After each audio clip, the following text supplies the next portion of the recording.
Hello दोस्तों, स्वागत है आपका वापस से स्टडी विद स्किल में। मैं शुभम जैन आपका फिर से स्टडी विद स्किल में स्वागत करता हूँ। 2 लेक्चर्स अपन ने इस नंबर सीरीज को जो चालू किया है उसके हो चुके हैं। आज थर्ड वीडियो है, थर्ड लेक्चर है और आज अपन इस नंबर्स को कंप्लीट कर देंगे। जितने भी टाइप के नंबर्स होते हैं, चाहे से वो प्राकृतिक संख्याएं हो, पूर्ण संख्याएं हो, भाज्य संख्या हो, अभाज्य हो, अपेक्षित अभाज्य हो या फिर कंपोजिट प्राइम हो, किसी भी तरह की कोई भी संख्या होगी, आज वो अपन पूरे इन संख्याओं को किस किस में बांटा गया है वो कंप्लीट कर देंगे। लेकिन उसके पहले अपन बिल्कुल ब्रीफ में थोड़ा सा डिस्कशन करेंगे अपन ने कहाँ से स्टार्ट किया था। ठीक है, अपन ने स्टार्ट किया नंबर से, नंबर मीन्स संख्या से। ठीक है जी, अपन ने इस संख्या को बांटा था 2 संख्या में, एक रियल एक इमेजिनरी।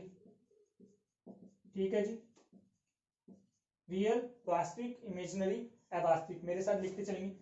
रियल को अपन ने बांटा था डेसिमल और इंटीजर में। ठीक है जी, और इमेजिनरी की वैल्यू क्या थी, रूट में -1 और आई, जिससे अपन आयोटा को व्यक्त करते हैं। डेसिमल को अपन ने फिर किस में बांटा था, डेसिमल को अपन ने बांटा था रैशनल में। ठीक है जी, और फिर अपन ने डेसिमल के अलावा, रैशनल के अलावा एक संख्या इरैशनल, ठीक है, इरैशनल में बांटा। रैशनल परिमेय संख्या, इरैशनल अपरिमेय संख्या।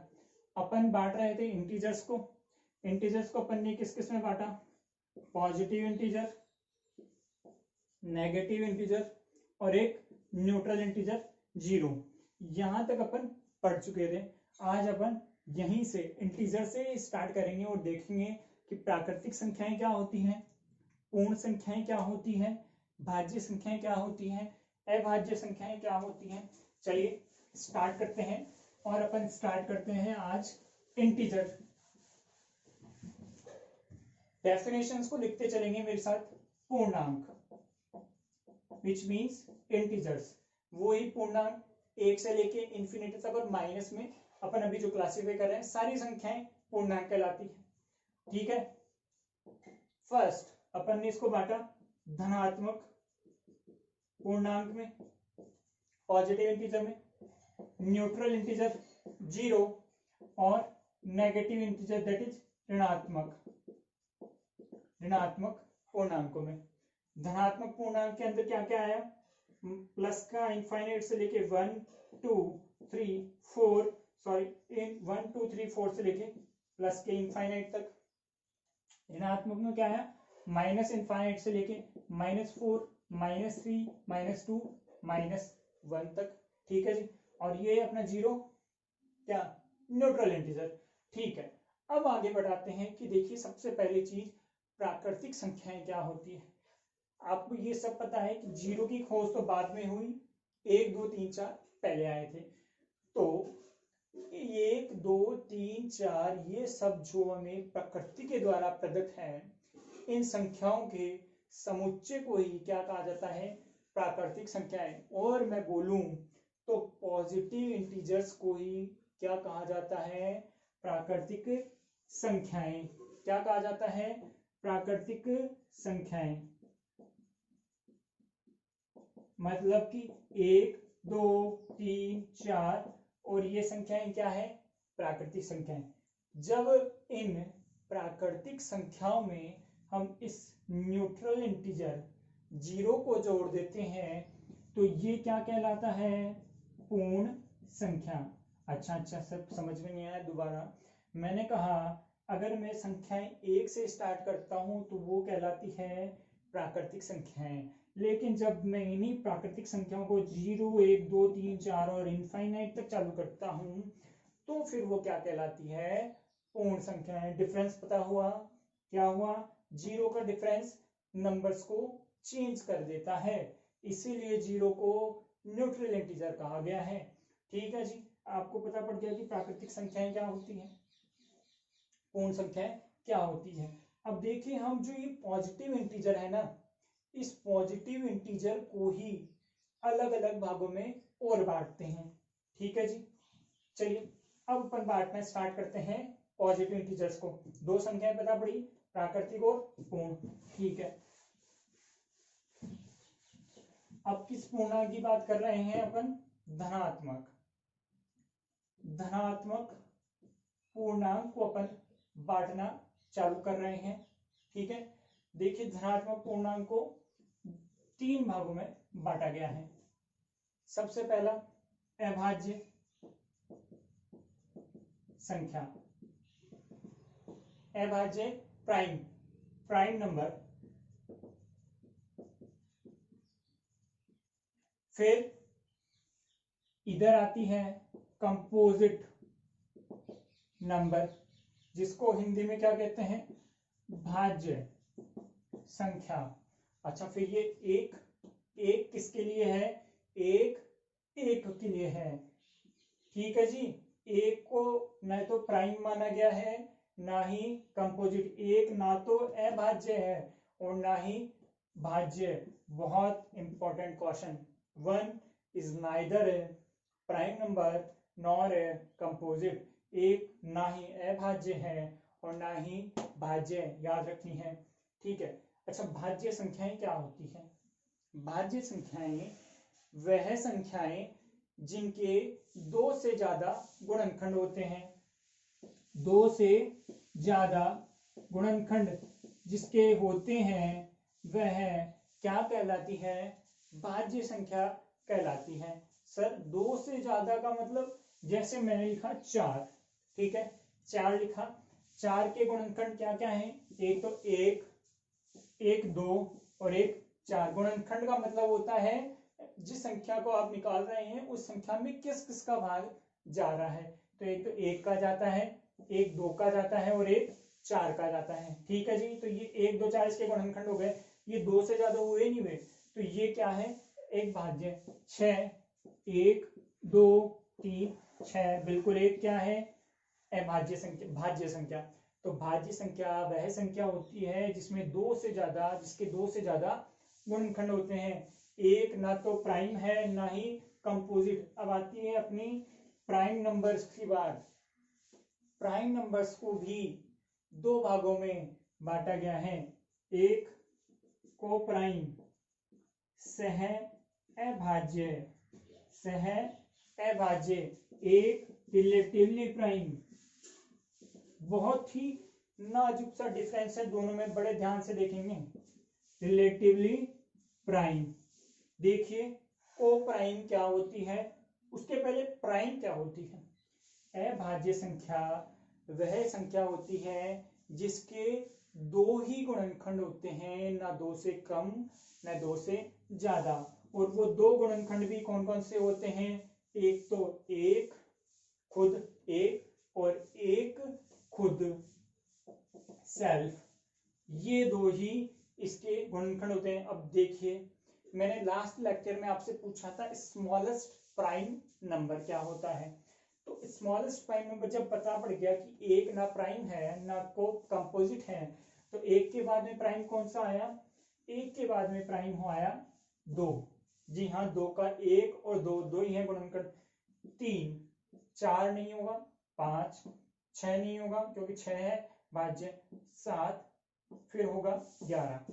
तो ऐसे अपने को पता पड़ा कि स्मॉलेस्ट प्राइम नंबर कौन सा है? 2 है। सबसे छोटी अभाज्य संख्या 2 है। और अगर इसी 2 को आप गौर से देखेंगे तो ये सम संख्या भी है। तो ये 2 क्या है? स्मॉलेस्ट प्राइम नंबर और स्मॉलेस्ट प्राइम इवन नंबर। ये 2 क्या क्या है? सबसे छोटी भाज्य संख्या और सबसे छोटी सम अभाज्य संख्या। आज आपको ये पता पड़ा, ठीक है। अच्छा, अब अपन बात करते हैं को प्राइम और रिलेटिवली प्राइम की। उसके पहले आपको भाज्य संख्याएं समझ में आई। इन अभाज्य संख्याओं में आप लिखेंगे कि 1 से 50 तक टोटल 15 अभाज्य, 50 से 100 तक टोटल 10 और 1 से 100 तक टोटल 25।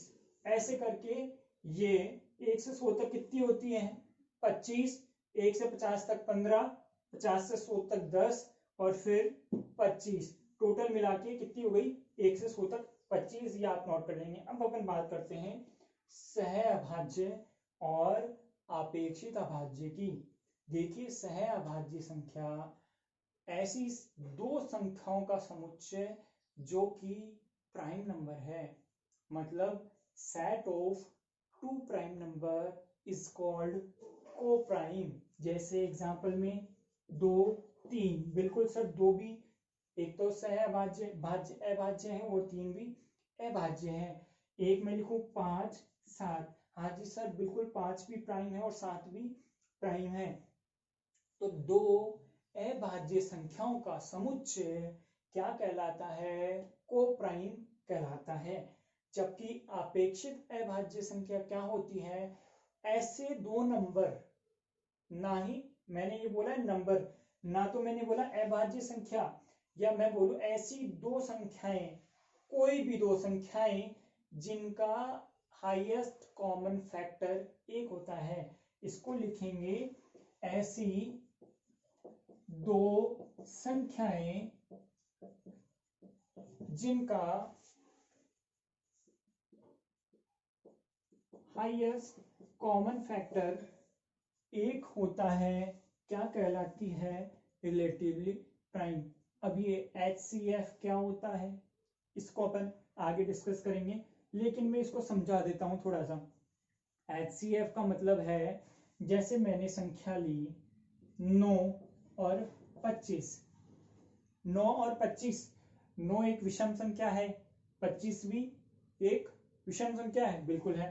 संख्या कोई भी हो, चाहे से वो भाज्य हो, अभाज्य हो, मिश्रित हो, प्राकृतिक हो, कोई भी संख्या, दो संख्या, तो उन दो संख्याओं का समुच्चय रिलेटिवली अपेक्षित प्राइम है या नहीं है, इसका पता कैसे करेंगे, जब उन दोनों के बीच में कुछ भी कॉमन ना हो। अर्थात इस 3 को अपन 3 इंटू 3 लिखते हैं, 5 इंटू 5 लिखते हैं, और 1 से अगर इसको मल्टीप्लाई कर देंगे तो भी कोई फर्क नहीं पड़ेगा, 3 इंटू 3 इंटू 1, तो इनके बीच में क्या कॉमन आया, सिर्फ 1 ही तो कॉमन आया।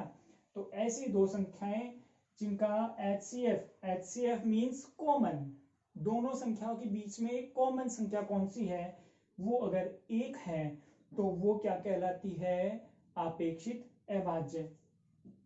इसके मैं अगर आपको एग्जांपल लिखूं तो देखिए एग्जांपल में लिखिए 9 25, हाँ जी सर बिल्कुल 9 और 25 में कुछ भी कॉमन नहीं है। मैं लिखूं 10 और 11, क्या 10 और 11 में कॉमन है कुछ जी नहीं। 11 तो क्या है, मैंने बोला कोई भी दो संख्याएं हो सकती है, कोई भी दो संख्याएं हो सकती है, लेकिन उनके बीच में कॉमन एक ही होना चाहिए। एक मतलब ये एक होना चाहिए और कुछ कॉमन नहीं होना चाहिए। और इसमें मैंने बताया कि ऐसी दो अभाज्य संख्याओं का समुच्चय, मतलब दो अभाज्य संख्याओं का समुच्चय तो क्या कहलाता है सहअभाज्य, और दो ऐसी संख्याओं का समुच्चय जिसमें कॉमन HCF 1 हो वो क्या कहलाती है अपेक्षित अभाज्य, रिलेटिवली प्राइम। अभाज्य संख्या क्या होती है, जिसके दो गुणनखंड 1 और वो खुद दो ही गुणनखंड हो, ये क्या कहलाती है अभाज्य। मैंने प्रीवियस लेक्चर्स में इसको बड़े अच्छे से इलैबोरेट किया है। कंपोजिट का पता पड़ गया, 2 से ज्यादा होनी चाहिए, 2 हुई तो अभाज्य हो जाएगी, लेकिन 2 से ज्यादा हुए तो ही भाज्य कहलाएगी। और एक ना तो भाज्य है ना ही अभाज्य, एक ना ही भाज्य है ना ही अभाज्य। 2 smallest prime even number, 2 smallest prime number सबसे छोटा अभाज्य संख्या, 2 सबसे छोटी समअभाज्य संख्या, 2। बहुत ही एक एक नंबर के क्वेश्चन आते हैं, लेकिन ये क्वेश्चन अगर आपका ये नंबर्स का चैप्टर अच्छे से क्लियर है तो आप एक बार में इसको राइट टिक कर दोगे। तो आज अपना ये पूरा नंबर्स जितने भी प्रकार के होते हैं सारा कंप्लीट होता है। मैं आपको नंबर्स लिख रहा हूं कि अपन ने यहाँ पे क्या क्या सीखा, उसके बाद में मैं आपको क्वेश्चन भी बताऊंगा कैसे क्वेश्चन पूछ जाते हैं। देखिए अपन ने सबसे पहले जो पढ़ी थी उसी से स्टार्ट करते हैं।